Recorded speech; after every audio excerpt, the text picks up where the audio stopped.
Yang kita patut percaya Israel ke Palestin. Okey. Hai, Assalamualaikum. Nama Ana Aina Maisara dari 3 Syafi'i. Okay, so hari ni Ana nak cerita tentang histori Palestin yang Ana pasti ramai tak tahu. Cerita ni start daripada tahun 1800 di mana munculnya ramai orang yang kita panggil sebagai antisemitik. Antisemitik ni apa? Antisemitik ni is orang-orang yang diorang macam bermusuhan. Diorang tak percaya dekat orang-orang Yahudi. Racist lah. Okay, so sekarang disebabkan orang-orang yang antisemitik ni muncul macam suatu kumpulan yang kita tahu sekarang sebagai Zionis ataupun Zionism. Okey, Zionism ni apa pula? Dia macam orang-orang Yahudi yang diorang percaya diorang perlukan tanah diorang sendiri. So apa yang diorang buat? Diorang pergi ke Argentina, Uganda, tapi diorang tak diterima lah. Diorang kena reject dengan negara tu. So diorang pergi kat Palestin pula. Palestin ni pula nak katakan diorang ni sama je macam Malaysia. Diorang ada pelbagai kaum, pelbagai bangsa and diorang diperintah under British. Bila diorang dapat tahu Palestin ni macam pelbagai kaum, pelbagai bangsa, diorang pun nak pergi kat Palestin.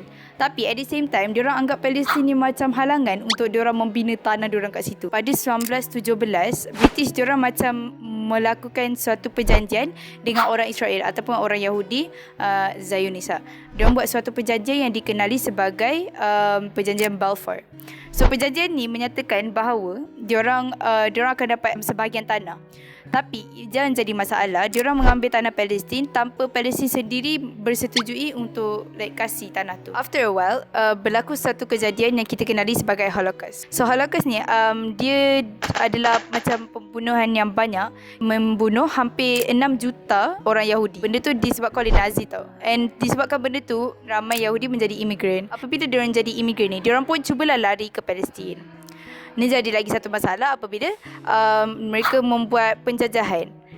Orang Yahudi, orang British, diorang buat penjajahan ke atas tanah Palestin yang disponsor oleh British jugalah. Disebabkan penjajahan tu berlaku suatu benda yang kita panggil sebagai Nakba, iaitu dalam bahasa Arab bermaksud malapetaka. So unfortunately, hampir 1 juta rakyat Palestin telah meninggal dunia atas sebab penjajahan itu. Selepas 75 tahun diorang kena jajah, dalam tempoh 75 tahun tu muncullah orang yang kita panggil sebagai Hamas. Diorang punya tugas adalah untuk menentang penjajahan mereka dan kejahatan dan kekejaman orang-orang Israel dan British ni. Tapi Hamas bukan diorang saja yang menentang, ada juga yang lain. So nak katakan memang lamalah diorang menghadapi kekejaman Israel ni. Tapi kalau korang perasan, even though 75 tahun diorang dijajah, nak katakan diorang masih berdiri dengan teguh and diorang tak jatuh pun lagi. Sebab benda itulah, kita tak boleh nak berperang bersama-sama mereka. So kita patut berdoa untuk mereka. Walaupun kita tak boleh nak berperang sama-sama dengan diorang, menjaga tanah Palestin yang disayangi ni, tapi kita juga mampu berdoa. Sebab apa? Kita dah tahu doa ni adalah senjata bagi umat Islam.